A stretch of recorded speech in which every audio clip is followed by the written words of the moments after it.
Hello friends, welcome to SSC coaching centre. दोस्तों, आज के वीडियो में हम जीके के कुछ ट्रिकी क्वेश्चन याद करने की कोशिश करेंगे। मैं आपको जो ट्रिक लेकर के आया हूं बहुत ही इजी है। ठीक है, यहां पे आपको लिखे मिल जाएगा कि बाबर के द्वारा भारत में प्रमुख घटनाक्रम। ठीक है, बाबर के जो द्वारा घटना हुई थी वो। जी की ट्रिक क्या है उसे याद करिए। 26 में पानी पिया, 27 में खाना खाया, 28 में चल दिया, 29 में घर गया और 30 में मर गया। याद करना बहुत आसान है भाई। 26 में पानी पिया, 27 में खाना खाया। पहले पानी पिया, फिर खाना खाया, फिर वहां से चल दिया, फिर घर पहुंच गया, फिर मर गया। याद रखना बहुत आसान है। चलिए, अब इससे हमारा क्या ट्रिक बनता है। और ये सभी घटनाएं 1500 में हुई थी, तो इनको भी आप याद रखेंगे।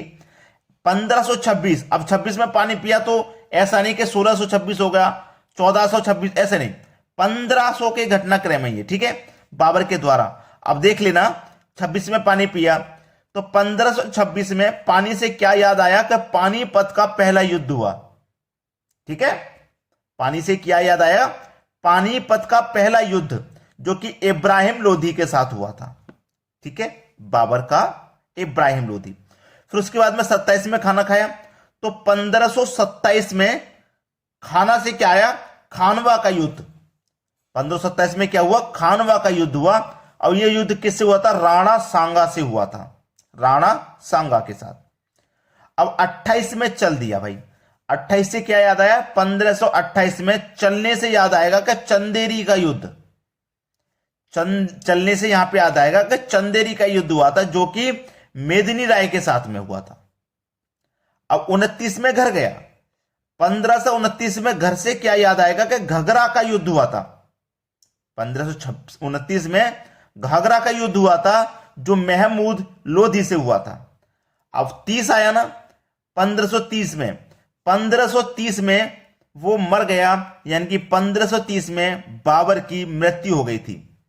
याद रखना आसान है या नहीं है?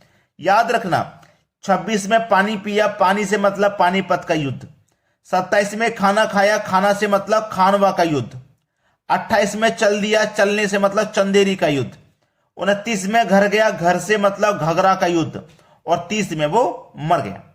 और यह भी लिखा हुआ है कि बाबर के जो युद्ध हुए थे वो किस किस के साथ हुए थे।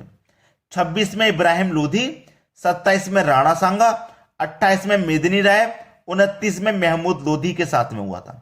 ठीक है, चलिए अब देखते हैं अगला क्वेश्चन। अब देखेंगे यहां पे चीनी यात्रियों के भारत आने का क्रम। अभी आपने देखे थे बाबर के द्वारा प्रमुख घटनाक्रम। अब देखेंगे चीनी यात्रियों के भारत आने का क्रम। इसका जो ट्रिक है वो देखिए क्या है। चीनी यात्री को फांसी हुई।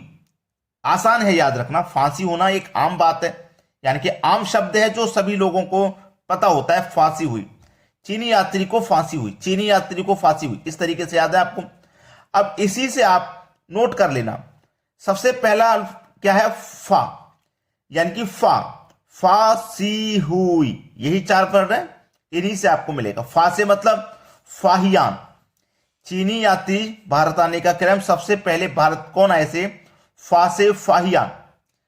399 ईस्वी में आए थे ये। फा के बाद सी यानी कि संयुगम, संयुगन 518 ईस्वी में आए थे भारत। हु से हुएसांग जो कि 630 ईस्वी में आए थे। ई से इत्सिंग जो कि 7वीं सदी के अंत में आए थे, 7वीं सदी के अंत में आए थे।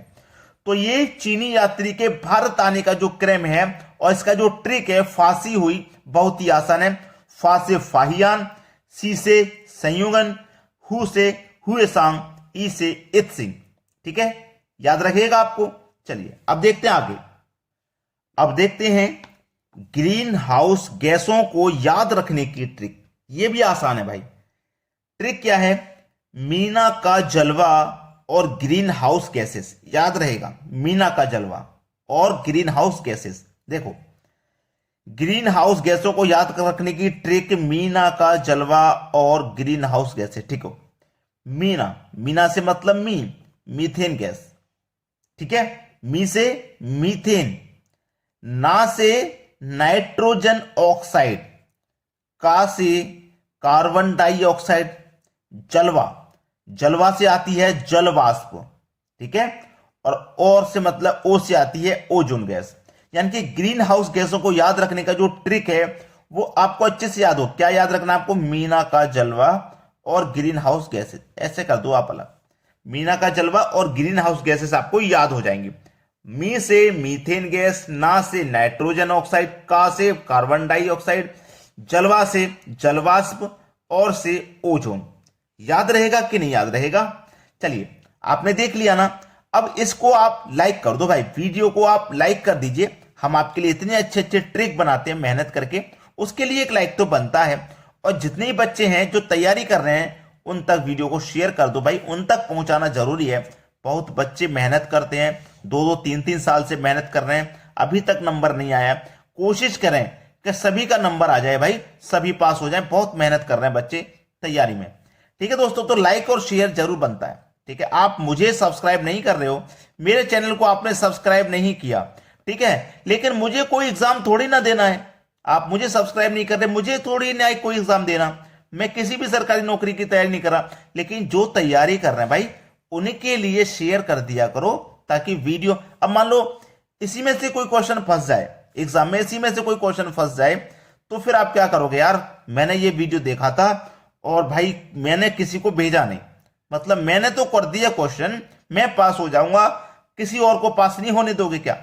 अगर आप वीडियो को अधिक से अधिक शेयर, ये तो एक अच्छा काम होता है कि नॉलेज को आप जितना बांटोगे, जितना शेयर करोगे, उतना ही बढ़ती है नॉलेज। ये बात आप जानते हैं अच्छी से। तो हमारी मेहनत के लिए सिर्फ एक लाइक, लाइक का बटन होता है, उसे आप दबा दीजिए, खत्म, कोई मेहनत नहीं है। शेयर कर दो अपने दोस्तों को, जिससे कि उन्हें भी लगेगा कि भाई मेरा फ्रेंड्स कितना अच्छा है, मेरे लिए अच्छे अच्छे क्वेश्चन शेयर करता है। ठीक है दोस्तों, धन्यवाद।